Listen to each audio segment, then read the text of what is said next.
So our power went out here just a few minutes ago, the whole block. And I still want to get this video up to you.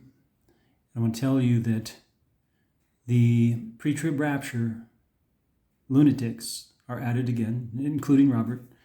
Robert is going even further and more specific to try to exclude people if they don't agree with pre-trib rapture, that they're not going to be raptured by Jesus. And the gospel doesn't say that. The gospel does not exclude people based on that. And the scriptures, I still have asked, and I have not gotten anyone to prove to me in scripture that it says the rapture will happen before the tribulation. All they do is point towards personal spiritual experiences, like Robert. In fact, he says that he doesn't need it to say in scripture. And that means that since the scripture doesn't say, that means it's not a heresy to believe different.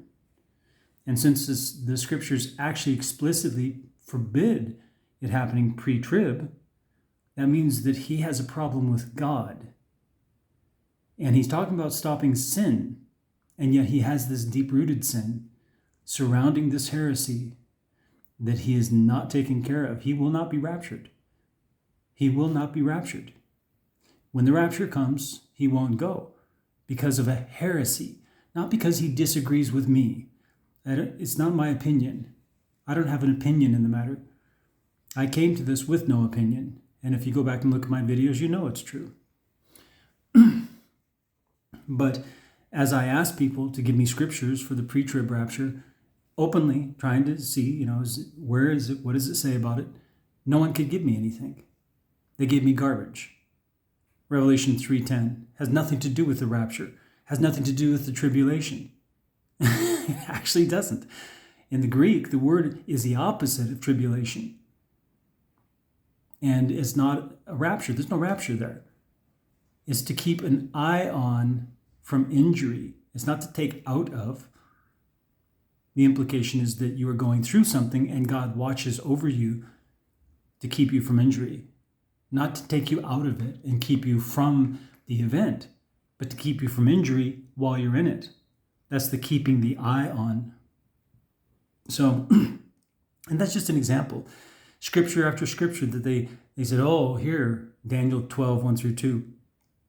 She had to actually speak the rhetoric of the pre-trib rapture on top of the scripture that was there, because she realized, right when she started reading it, oh, hold on, something's wrong. It wasn't there. She started talking about zombies. That's how insane these people are. They cannot even, they're not humble at all. They're not humble. Even disciple Robert, as humble as he may put on in his appearances, he is not. He is absolutely not humble. I tried approaching him about this to correct him. He didn't even respond. Instead, he cut off my communication after 2 times of trying to talk to him about it. And he never talked back with me about it. Instead, he's been watching my videos and responding to them. So, like reacting to them. And the most recent one starts talking about the imminent return of Jesus Christ, which he hasn't used before. And he has now because I made 2 videos on imminence. Okay? So he is reacting to the videos, but he's just entrenching himself in this heresy. And no one has given me any scriptures whatsoever that explicitly say that it's going to happen before the tribulation. All of it is all this speculation. Oh, there are 24 elders and they have crowns and that's us. What? Because, we're given crowns and they have crowns and they're redeemed from all the nations. So it must be us who go in the rapture. They then had that. It's like, man, the speculation is so deep. Speculation is not proof. Speculation is opinion. Speculation has nothing to do with the scriptures. And I asked you for verses that say that the tribulation is supposed to happen before the rapture is supposed to happen before the tribulation. And no one out of these millions of people who believe in the pre-trib rapture, no one can give me verses because it doesn't exist. They'll point to the gathering of the saints passages. Oh, see, here it is. You're going to be gathered with Jesus. Okay, but where is the pre-trib part? Where does it say that it's going to happen before the tribulation? Oh, well, because of this and this and this and because of that and because of this, when you conclude from all those things, then yeah, it's going to happen before the tribulation. No, no, no, no, no, no, no, no, no. I didn't ask for some philosophical speculation. I asked for a place in the scriptures where it says it's going to happen before the tribulation. Oh, well, you got to have faith. Faith in what? A heresy? You see, that's the problem.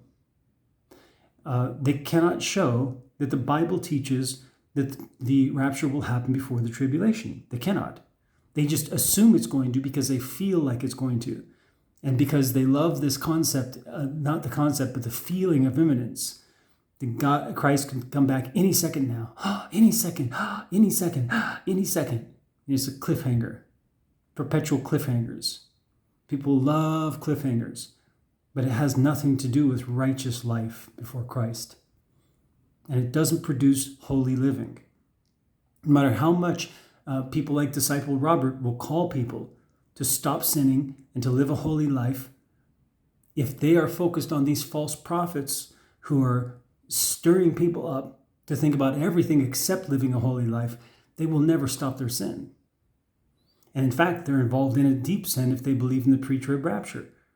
So Disciple Robert himself is preventing them from stopping their sin. That's the big thing.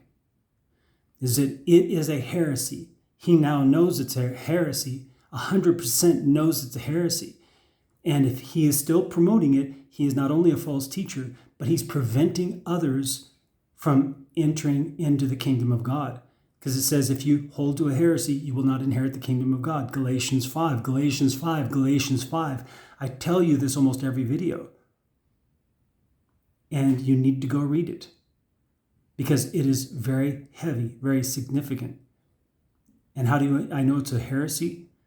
Because Revelation 20, 4 through 6 says that those who died in the tribulation are raised in a resurrection. And it says, this is the first resurrection. And people say, oh, but there were many people resurrected before that. That's not what it's talking about. And you know it, you liar. It's talking about a resurrection of a body to its final state. This is the first resurrection where that happens. And you say, what about Jesus? Well, Jesus was an exception. He was the first fruit. That's not what it's talking about. It's talking about the first resurrection of humans. And so the thing is that God said it. If you don't like it, you go complain to God and tell him he's a liar. Go do it. Because you obviously don't like what he wrote.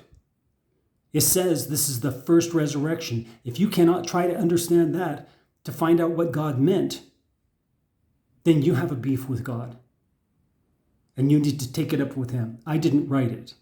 I'm only telling you what it says. And this, the rapture passage where Paul talks about it in Thessalonians, it says that it will not precede those who have died in Christ, who have fallen asleep in Christ, that they will raise first from the dead. They will be resurrected first. And we will join them in the air and be with Christ forever. That means that is a final state of the body. That means it cannot happen before the tribulation, because the first resurrection of that kind happens after the tribulation. God said it, not me. And if you don't like it, you can take it up with him. But I'll tell you what, if you hold on to your pre-trib rapture, you don't even have to bother, because God's going to cast you into the burning lake of sulfur. You will not be raptured at any time. You're holding a heresy. God made it a heresy, not me. I'm only telling you, this is what it says. You want scriptures? I gave you scriptures. I asked for scriptures from hundreds of people. No one gave me any scriptures that show that the rapture happens before the tribulation, not a single one. And I've given you concrete, irrefutable proof that the rapture happens after the tribulation. And you reject it. That means you are a heretic. You will not inherit the kingdom of God. And Disciple Robert, you are a hindrance to people being saved. You'd better repent. You had better repent, Disciple Robert. You are in sin. the rest of you who are holding fast to Jesus Christ and anticipate the return of the King, who are glad and joyous and looking forward to that. May the Lord bless you as you seek him with all your heart.